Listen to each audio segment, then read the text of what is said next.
A deeply disturbing scene playing out in Washington, D.C. on Wednesday as protesters breached the Capitol building. Many questions remain unanswered this morning.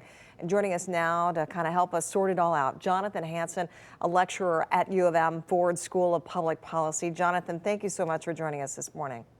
Good morning. I'm happy to be here. Well, a last-ditch effort to stop the vote, overturn the election, turned deadly yesterday. It led to dozens of arrests. When is the last time something like this even happened in American history? Well, there's never been anything quite like this in American history. There's only been a couple times that our capital space has been invaded by those seeking to cause disruption. Back in the War of 1812 was one opportunity, and there was another time in the 50s with Puerto Rican nationalists.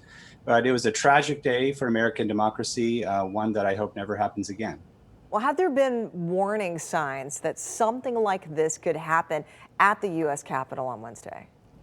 Well, the seeds for what happened yesterday began long ago during the summer when the president started, even ahead of the election, alleging that there would be election fraud, laying the groundwork for what happened after the election when they began to challenge the legitimacy of the outcome. And getting thrown out of dozens and dozens of court cases because these fraud charges were never founded.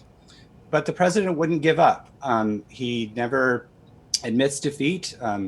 We saw that even back in the Iowa caucuses when he first ran for the nomination and he charged that the Iowa caucuses were rigged. And so what happened yesterday was really the culmination of that. Inciting supporters to go to the Capitol and to try to undo the process.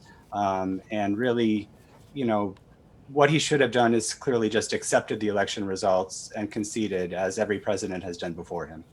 Many are calling it another day that will live in infamy yesterday, and many leaders are now calling for President Trump's removal. Some are saying they want to see the 25th Amendment invoked. Any chance of that happening at this point? And what would that process even look like with Biden's inauguration just 13 days away? Well, I don't have any direct information, but I've heard reports, as I'm sure you've had, that there have been some talks among members of the cabinet. What would be required for that to happen would be the vice president and a majority of the members of the cabinet to make the decision that the president is unfit to serve. And then the vice president would become acting president for at least 4 days while the issues are sorted out. There's a set of processes that would follow that would require Congress to affirm it with a 2/3 vote in both bodies if the president were to disagree that he's unfit for office. But the initial act could happen very quickly. It would just be a matter of a majority of the cabinet saying that the president's not fit to serve.